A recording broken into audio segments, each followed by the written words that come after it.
जय श्री राम। आज हम ना चंद्रमा को लेके थोड़ी बात करते हैं, ठीक है। कि सिर्फ चंद्रमा को देख के आप इंसान का नेचर यानी इंसान का स्वभाव, व्यक्ति का स्वभाव कैसा होगा वो जानने की थोड़ी कोशिश करेंगे। यानी 2-3 पॉइंट है वो मैं आपको समझाऊंगा, इंटरेस्टिंग पॉइंट है। देखो चंद्रमा है ना, चंद्रमा अगर ये प्लानिटरी हमारी जो सिस्टम हम समझे, सूर्य से लेके केतु तक जो 9 प्लैनेट है, ठीक है। लोग बोलते हैं शनि, राहु, केतु, मंगल, बट सबसे इंपॉर्टेंट प्लैनेट है ना वो चंद्रमा है, ठीक है। जिसने चंद्रमा को साध लिया उसके 9 के 9 प्लैनेट सही हो जाते हैं। चंद्रमा बड़ा महत्व रखता है हमारे प्लानिटरी कॉम्बिनेशन के अंदर, क्योंकि चंद्रमा किसका कारक है, चंद्रमा किसको रिप्रेजेंट करता है। चंद्रमा आपके मनस को रिप्रेजेंट करता है, ठीक है।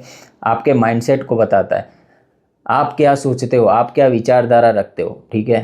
दूसरा, चंद्रमा ही डिसाइड करता है आपकी लाइफ कैसे डिसाइड करता है। जब आपका जन्म होता है, ठीक है, तब चंद्रमा कौन से नक्षत्र में, उस नक्षत्र का जो स्वामी होता है उसकी पहली दशा आपकी चालू होती, ठीक है। तो चाहे कुंडली में जितने भी राजयोग हो, चाहे कुंडली में जितने भी धन योग हो, चाहे कुंडली में जितने भी महापुरुष योग बन जाए, बट अगर वो योग आपके जीवन में आएंगे ही नहीं तो क्या मतलब है उन योगों का, ठीक है। इसीलिए चंद्रमा बहुत इंपॉर्टेंट प्लेनेट है। तो शुरू करते, देर नहीं करते चंद्रमा को लेके कि आप चंद्रमा की पोजीशन देख के कैसे ये डिकोड कर सकते हो कि इंसान का स्वभाव कैसा होगा, ठीक है। इंसान को कितना सुख मिलेगा। देखो आज का जो टॉपिक है ना वो चंद्रमा और भावेश, भावेश यानी भाव का इस, यानी जो हाउस लॉर्ड होता है ना उसके ऊपर हम बात करेंगे, ठीक है। तो चंद्रमा कौन से प्लेनेट के साथ बैठा है, ठीक है, उसके ऊपर आज का ये पूरा वीडियो निर्भर रहेगा। और अगर वो हाउस लॉर्ड के साथ चंद्रमा बैठा है तो आपको क्या रिजल्ट देगा उसके ऊपर बात करेंगे, ठीक है। यहाँ पे मैं एक कुंडली बना देता हूँ।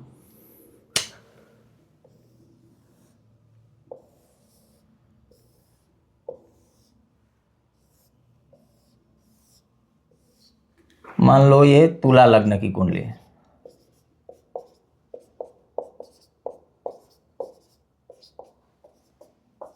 ठीक है। अभी रूल समझ लो, रूल क्या है। रूल 1, आपका मून,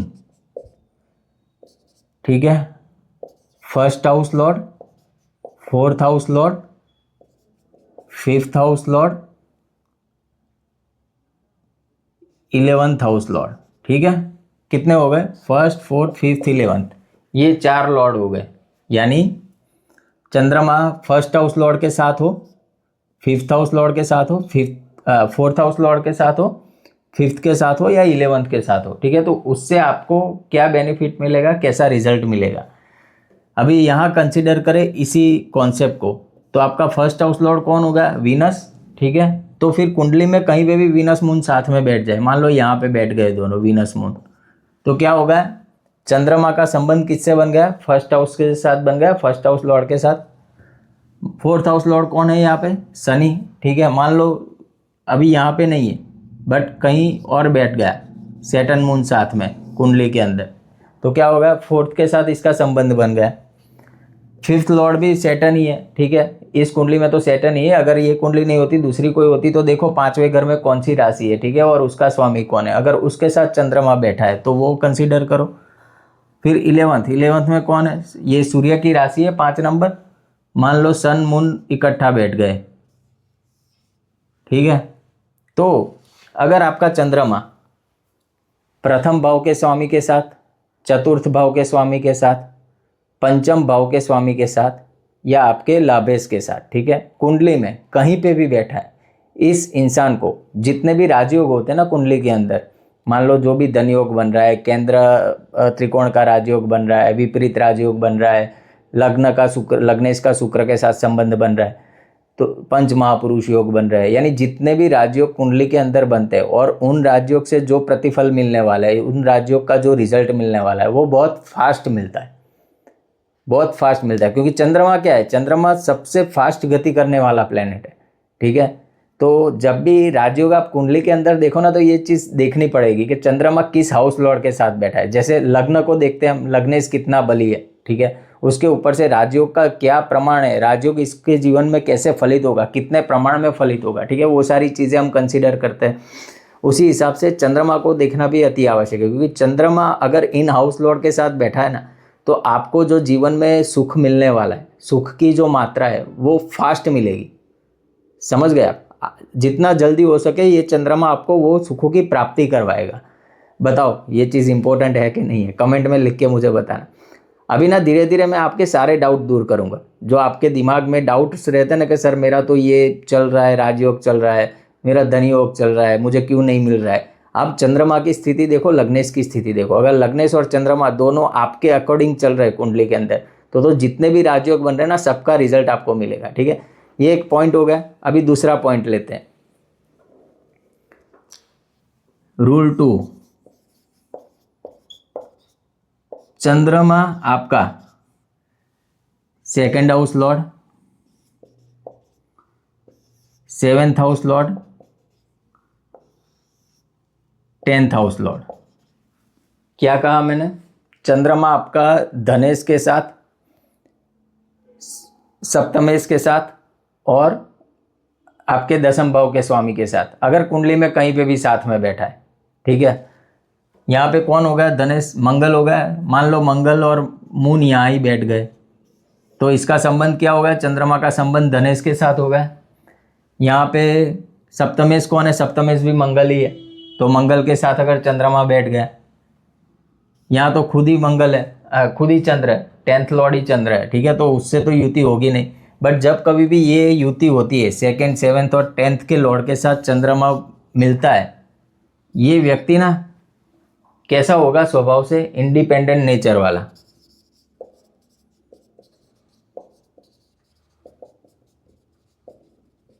ठीक है, भले चाहे फिर ये व्यक्ति जॉब करता हो, कोई सर्विस में हो, बट इसका स्वभाव आप देखोगे ना, ये अपने ही व्यक्तिगत एक पर्सनालिटी रखता होगा। उसको ना किसी के नीचे दब के काम करने में मज़ा नहीं आएगा। आप चाहे कितना भी उसको समझा लो, ठीक है, आप ठोक बजा के जो भी चीज़ उसको समझाना चाहो, बट वो सुनेगा ही नहीं, वो करेगा उसके मन की। ठीक है, संपूर्ण स्वतंत्र स्वभाव वाला व्यक्ति होता है, और ऐसा व्यक्ति बिजनेस करने से आगे बढ़ता भी है। क्योंकि क्या है, बिजनेस में तो कोई आपको रूल नहीं करता, आपको ही आपका बिजनेस चलाना है। ठीक है, तो ये सारी बातें ना चेक करनी पड़ती है। जब भी आप कुंडली चेक करो, चंद्रमा से इंसान का स्वभाव भी पता चल जाता है कि भाई वो कितने स्वतंत्र विचारों वाला है, या फिर आपके नीचे दबके रहेगा, या अपनी खुली सोच रखेगा, इंडिपेंडेंट थिंकिंग रखेगा। तो जब भी चंद्रमा कुंडली के अंदर 2nd लॉर्ड, 7th लॉर्ड और 10th लॉर्ड के साथ बैठा हो ना, ऐसा व्यक्ति स्वतंत्र विचारों वाला होता है, इंडिपेंडेंट थिंकिंग उसकी होती है। ठीक है, तो जब कभी भी आपको ऐसा चार्ट मिला तो ये मत समझना कि वो व्यक्ति आपकी सुनेगा, वो करेगा उसके दिल की। ठीक है, अभी तीसरा पॉइंट ले लेते हैं। अब कौन से हाउसेस बच गए? हमने 1, 4, 5, 11, 2, 7, 10 इतने हाउसेस ले लिए। अभी बचे कितने? ये 3rd house Lord, 6th house, 8th house, 9th house, 12th house. ठीक है, 3rd, 6th, 9th, 12th। जब भी चंद्रमा इनके साथ मिलेगा, इसका नेचर क्या लिखा मैंने? सर्वेंट, यानी उसका स्वभाव जो होगा ना, वो सर्विस ओरिएंटेड होगा। ठीक है, वो दूसरों के पद पे चलेगा, खुद की कोई सोच नहीं रखेगा। वो जिसको फॉलो करेगा ना वैसा हो जाएगा। यानी इसने ये किया है, मैं ऐसा करूँगा, मैं ये इंसान जैसे आगे बढ़ा है, मैं भी उसने जो पथ बताया उसी पथ पे आगे चल के आगे बढ़ूंगा। तो ऐसा व्यक्ति दब के रहता है, लोगों की सुनता है। ठीक है, किसी और की नहीं सुनता, यानी किसी और की ही सुनता है, खुद की अंदर की जो आवाज़ है वो सुनता ही नहीं है। यानी उसको आदत हो गई है कि भाई लोग जो बोलेंगे उस हिसाब से मैं काम करूँगा, मेरा अपना इंडिविजुअल कुछ नहीं है। ठीक है, तो आज के वीडियो में हमने 3 पॉइंट कवर करे, 3 पॉइंट डिस्कस किए। एक तो आपकी कुंडली के अंदर जितने भी राजयोग है, धनयोग है, जितनी भी खुशियाँ हैं, कितनी जल्दी आपको मिल सकती है और कितनी सरलता से आपको मिल सकती है, वो बताएगा रूल 1। जब भी चंद्रमा आपके 1st house Lord, 4th house Lord, 5th house Lord और 11th हाउस लॉर्ड के साथ जुड़ा हुआ हो। ठीक है, व्यक्ति इंडिपेंडेंट विचारों वाला है कि नहीं है, वो कौन बताएगा? जब चंद्रमा आपकी कुंडली में 2nd, 7th और 10th लॉर्ड के साथ जुड़ेगा। और व्यक्ति कब लोगों को फॉलो करेगा? जब चंद्रमा 3rd Lord, 6th Lord, 9th Lord और 12th लॉर्ड के साथ जुड़ेगा। ठीक है, तो आज के वीडियो में इतना ही। आशा करता हूँ आज का वीडियो भी आपको इन्फॉर्मेटिव लगा होगा। आज तक के जो भी वीडियोस आ रहे हैं उससे थोड़ा अलग आपको महसूस हुआ होगा।